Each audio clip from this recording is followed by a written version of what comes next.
Chaos. Chaos. That looks like a contractor Humvee. When I was in Iraq, they had contractors and they had Humvees and MRAPs, but they were always painted black. Oh, that's not good. Get out of that kill zone, bro. Yeah, that's a hard situation to be in. Your biggest goal at that point is get out of the kill zone. So like a lot of times in vehicle training, if like the front vehicle gets hit, slam that gas pedal, punch into the back of the truck in front of you and just push it out of the kill zone. You gotta get off the X, Just get off the X, and if I was me, I would smash the gas pedal and try to get underneath something and just try to drag everybody out until, you know, get men, weapons, and equipment up and then figure out what we're gonna do next. Decontamination. Wait a minute, if these guys are all in MOP gear, what's BJ using? What's MOP gear? It's basically chemical protection. It's the gas mask. It's a full setup that you could put on to protect against like chemical warfare or something like that. Mission-oriented protective posture. I'd be so sweaty in it. Yeah, really. It does not breathe at all. Looks like a sauna suit, yeah. Not very comfortable, but useful. You gotta appreciate it and be grateful for that if that happens more and more. Yeah, just don't run from a sniper because you're only tired. Throw that in there. It is still the most feared enemy on the battlefield is a sniper. Tanks are scary, but I can hear them, I can see them coming a long ways away. Snipers, you'll never know where it comes from. Friendly. Very we clear. would say eagle. Eagle, that's right. Eagle's coming in, Eagle's coming in. Eagle. Should do it. They got a minigun, or a series of miniguns on there. 30mm cannons, cannons, yeah. Those things literally rain hell. I'm so happy they exist. I'm glad that we have them. I'm glad they're on our side. Roger, 3-1. Target acquired. Weapons free in 5 seconds. Yeah, look at that white phosphorus. Go. War crime. Woo! Damn. It's so pretty. Yeah, typically they wouldn't say like 5 seconds. There's splash calls, so when you call on a mission, you would get a splash, which is like, hey, if you're the observer for the fire mission, you need someone observing the effects on targets to where if you needed to make adjustments left or right or up and down, you could do so. So you would get a splash call over the net, they'd be like splash, and you'd repeat it back to them. And that's when you know, all right, get on binos or get ready to observe, and then you observe the shot, and then here it comes, and then you can do your calls. Some of them are just favored more than others, like, oh, we need a piston-driven system because the gas impingement system doesn't work anymore. I hate it, personally. I think if it's not broke, don't fix it. I think gas impingement is still a beautiful thing. I love running it in the game because it doesn't give me the realism of a real 416. That kill radius of a frag grenade, 5 meters. That's right. And then up to 15 meters that shrapnel can go and harm people. Frag grenade range, like an average person can throw a frag grenade up to 35 meters. So that was kind of the premise of like how we divvied out like spacing. If a frag grenade goes off between me and you, it's not gonna take both of us out, it should just take you or me out. So the method of low crawl he's actually using isn't that realistic. Most of the time you would not be able to hold like that, your elbows would get thrashed. Right. A good method of using it is kind of tucking it on top almost. Like that. Because a lot of times if you're crawling in a sniper team, you have something called a drag bag, which is gonna have your rifle in it. It's gonna have all your spotting equipment, whatever, especially if you're all ghillied up. You could hook it to your boot, you could hook it to your belt, and as you're crawling through the grass, it would just drag behind you. That way you wouldn't have to really worry about like the gun being exposed or anything. Yeah, the ATAC is an amazing piece of equipment. It is a phone, but like the programming is like government issue? Yeah, government issue. So like you need a bunch of passcodes to access it, and the passcodes are very long and lengthy, and it's like, you're not gonna crack it. Smoking as you're running towards the objective. Yeah, those smokes, they bellow real fast. In real life, it takes a lot of time for that smoke to get going. Smokes can be a blessing or a curse.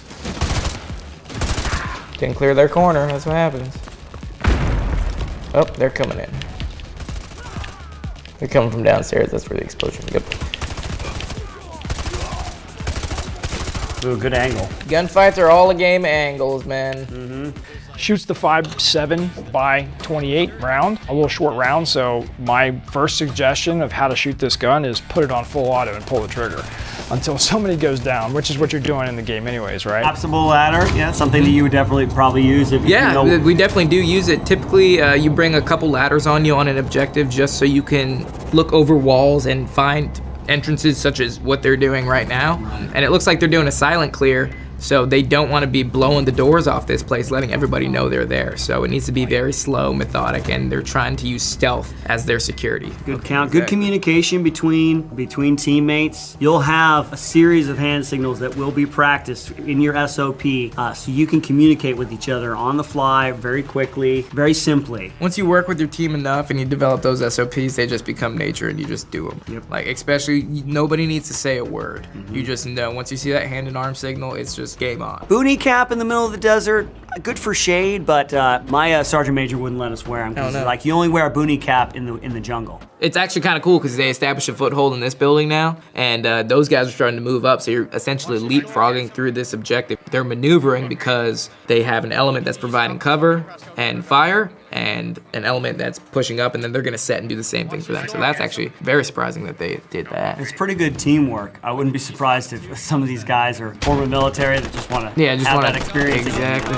Let's go, baby. Ah, they've melded into each other. Oh yeah, I got the saw. Let's go 175, Specialist Dante Adams. That's actually very accurate because typically your most senior private or your tab who just freshly returned from Ranger School is going to operate that squad automatic weapon. And then in hopes, he's gonna take a gun team. Yeah. And then after gun team, he's gonna take a fire team. Oh, zip zap Rooney, dude. We never had anything like any kind of incapacitating. I mean, there's a taser, obviously. That's the basic concept, but nothing that you would throw and then like an electricity bomb or something like that. No electricity, really. It's just a lot of lead. It's too chaotic, you know. You can't control that. Yeah, We're not Thor. Yeah. I feel like in every Call of Duty, the M4 looks completely different. So we have a suppressor mounted on this Mark 18, but the people really want to know is this 203 right here. So you guys know this as a 203, right? 40mm grenade launcher, Mr. 40 Mike himself. So coming down to that clean house mission, you see Captain Price using this, you're given this in the beginning. Most of it's working under night vision, right? So I feel like this was the first game that really got it right as far as laser discipline. When you're coming up to engage the target, the laser comes off, and once either the threat is eliminated or there is no more threat, the laser comes back off. I don't know if I'd be in the prone position for this long. They've got all the exits and entrances covered, but there's a lot of red zones. There's a lot of blind spots. You got windows in there, and it's not just doors and stuff. You could be vulnerable. If you got to get up and move. It just takes one frag. Just takes one frag. Right. Or RPG to wall breach, right. Essentially. They don't have to use the doors. That's where these games kind of get like iffy. In real life, we get creative. We make our own entrances. I'm not gonna commit to that room. I don't have to go in there if I don't need to. I have assets, I have weapons that I'm gonna use to make entry as safe as possible for my squad. And while he's spraying bursts into the room, I'm the team leader, I'm prepping my frag grenade. And then I move up to him, give him a last burst call. He gives a last violent burst of fire, and then I pull him back, throw a frag grenade, and then he's gonna start laying some hate on that door again, and I'm gonna pull him back and let that frag go off. And then we're gonna do what's known as SEALs, which is stop, look, listen, smell. I'm gonna hear for any moaning, groaning, movement inside the room, and if I do hear any, I bet you can guess what I'm gonna do next.